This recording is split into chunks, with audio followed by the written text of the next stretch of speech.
Well, the boys over at Wall Street Bets have lost a little bit of steam when it comes to shorting silver, but the real short in silver is just beginning, and we're going to be talking about that in today's video. Welcome back, guys, to the Independent Experience. I'm IndyXP Bullion, and this is the Morning Market Wake-Up Call for Wednesday, February 10th, 2021. I apologize ahead of time for not getting a video out for you guys yesterday. We got a little bit of snow here in Indianapolis, and I've got over a 40-mile commute each way, and all the dummy dum-dums were trying to share the road with me and just going all over the place. So didn't get to work until right at opening time, so I do apologize for that, but we're back on track. Let's go ahead and take a look at the markets and see where we're starting today off at. Gold is up slightly, currently at $1847.87. Silver is steady at $27.28. That gives us a ratio of 67.73. Platinum is up very nicely, currently at $1228.35. Palladium also up very nicely at $2384.46. And rhodium is down $300 at $21,000 even.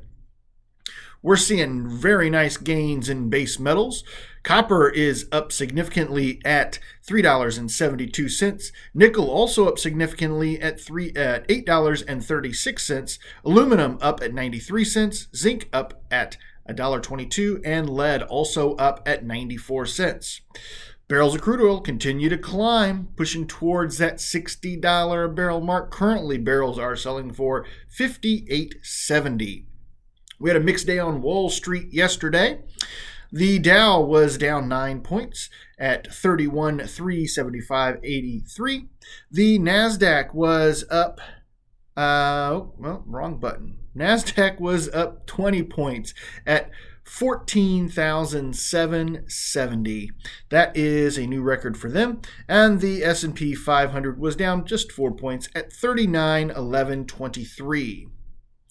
The U.S. dollar index is back down under 91, has slid some, currently at 90.47. If you guys happen to trade in Bitcoin, well, we reached an all-time high on the back of Elon Musk on Monday. Of course, if you missed the news, Elon Musk bought $1.5 billion worth of Bitcoin, and we can look at it on a chart and know exactly when that was. That was at around 8:30 Eastern Standard Time on Monday. By 2 o'clock yesterday morning, we did reach an all-time high of 48,200. We are back down somewhat, currently at 45,738.57. And if you happen to go to exchange your gold back today, whether that be the Utah or the Nevadan, those are exchanging at $3.22. I do expect that to go up once their market opens. As I mentioned at the beginning of the video, the squeeze on silver has just started, but it's not the squeeze that the Wall Street Bets boys were counting on.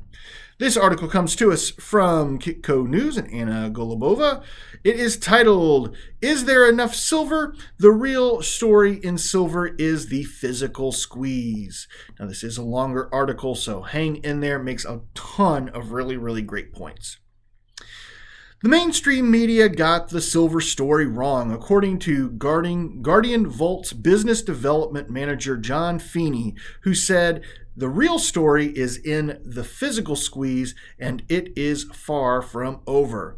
Quote, "A lot of mainstream media picked up on the silver story, calling it a short squeeze, which was misguided. The real story that is happening is a physical squeeze in the market, which it is really difficult to get stock," Feeney told Kitco News. Even after silver prices pulled back from its 8-year high last week, strong demand in the physical market remained. Quote, "We continued to see robust demand for silver even after this pullback. We sold out of our holdings last week pretty quickly, and we are trying to restock. Even Australia's Perth Mint had to stop taking orders on silver cast bars temporarily last week. We continue to see the physical squeeze in silver happening." Usually, when the market sees a significant increase in demand for physical metals, bullion dealers run out pretty quickly. We are still seeing that, Feeney said. And the more the demand there is, the longer the delays will be as the refineries fall behind. As you often see, refiners limit their production to one standardized size to stop producing 10-ounce bars or 100-ounce bars and focus on kilo bars. But does this demand translate to higher prices, and how soon? Feeney noted that it is a long-term bull play with a time period of about 12 to 24 months. He also added that silver could see the same bull rally as palladium. If you think of silver like palladium, silver is an industrial metal that gets used up in solar panels and so forth. So moving forward, if we continue to see a really strong increase in investment demand combined with strong fundamentals in industrial demand, quite quickly you see the physical market dry up, Feeney warned. Often this becomes a self-sustaining cycle where news around physical shortages in any commodity tends to attract speculators. Quote, "This is similar to what happened in palladium. There is strong industrial demand for palladium. Prices started to move into the bull market. You heard stories circulating around physical supply drying up, and then what happened was large speculators started to enter the palladium market, and then the bull market really took off," Feeney said. "I look at silver and I could see something like that potentially happening over the next 12 to 24 months as the industrial demand continues to be robust as well." The silver market has been largely underowned and underinvested until 2020, when silver began its bull rally and outperformed gold. Silver has relatively poor performance over the last few years prior to 2020. There wasn't too much investment in the silver mining sector over that period. Prices were quite depressed, Feeney said. The move that we saw in 2020 was just the beginning of the bull market. Feeney said the metal could rise into the 30s range between now and the end of the year in terms of price projections. He also highlighted that once silver breaks above $30 an ounce, new investors will come in and begin to chase up that higher price. We get to see silver go through a mainstream bull market where everyone is involved. It is still a small percentage of the general population that is invested in silver, which leads me to believe that investment demand could double from here.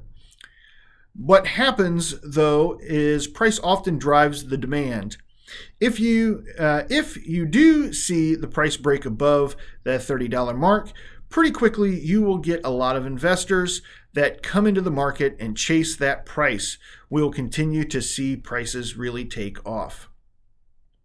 Feeney didn't rule out $50 targets either, but did stress that it will take a few years to get there on a sustainable basis. Quote, "Just given the amount of money printing combined with how under-owned silver has been for the last 7 years, plus the industrial demand combined with increased investor demand, we could see that $50 mark." But to get a rough idea of where silver prices will be in the next few years, Feeney pointed out the gold to silver ratio. Quote, "If you are just getting into the market now, the first thing to look at is the gold-silver ratio. In this cycle that we're in currently, which is a bull market in precious metals, silver tends to outperform gold. During this cycle, it makes sense for the ratio to go back below 50 and potentially into the 40 range. When you factor that in, then you can take a look at where you envision silver to be," he said. At the time of writing, the gold-silver ratio was at 67.5, and the March COMEX silver was trading at 27.35. Silver is looking more and more like the metal of the future and the sustainable investment for 2021. Feeney pointed out the big driver that is here to stay is a global move into renewable energy. Under the Biden administration, we will see a lot of money getting moved into solar panel production. That will probably happen globally as well. If you look at the solar market, The outlook for the next 5 to 10 years is very bullish for silver. Also, there's an argument that can be made for the start of the commodity supercycle. Quote, a lot of analysts think that we are in the beginning of it. There has been a lot of underinvestment in commodities over the last few years. A lot of capital moved into the tech sector and hardly any capital in comparison moved into the commodities sector, Feeney said. So, some very compelling arguments there about the physical demand for silver that is coming up in the next few years. This is going to be a little bit of a long ride. I know that the long ride is not for everyone. But here in the stacking community, obviously, we are well prepared to purchase physical metals and hold them until the time is right, and it appears the time is almost right for silver. We talk about it a lot here in this community that silver is a long-term investment. It is a storage of wealth, but we don't often talk about the fact that it is a commodity and it is going to be worth something to someone other than stackers and financial institutions very, very, very soon. So it sounds like this gentleman, Mr. Feeney, is projecting that we've only got just a few years before we really see silver start to take off. So let me know down in the comments what you guys think. What happens when silver does take off and we get an influx of people here into this realm of commodities investments as known as stacking? What happens when physical demand dries or when physical inventory dries up and you can no longer get physical silver? What happens then? How do we prepare for that? Well, I think the answer is quite clear. We stack more now, so we have it in the future. But I'd be interested to hear what you guys have to say on this topic. Guys, I do greatly appreciate every single one of you, and if you happen to appreciate old NDXP bullion, do me a favor, hit the thumbs up button for me right there. Helps me in defeating the evil YouTube algorithms. If you happen to be new to the independent experience and you want to keep up to date on when all the latest and greatest content is coming out, make sure you hit the subscribe and jingle bell right there in the corner, bing bong, so you can stay notified of when new content is coming out. Of course, we're going to pop the box right up here in this area. This side of the screen that you're viewing is going to be the gateway to the back catalog, 435 plus videos strong now. You can start clicking through those at your heart's content at the end of this one. Guys, I have been NDXP Bullion from the Independent Experience, and I'm here again to remind you, if the women don't find you handsome, they should at least find your pockets heavy.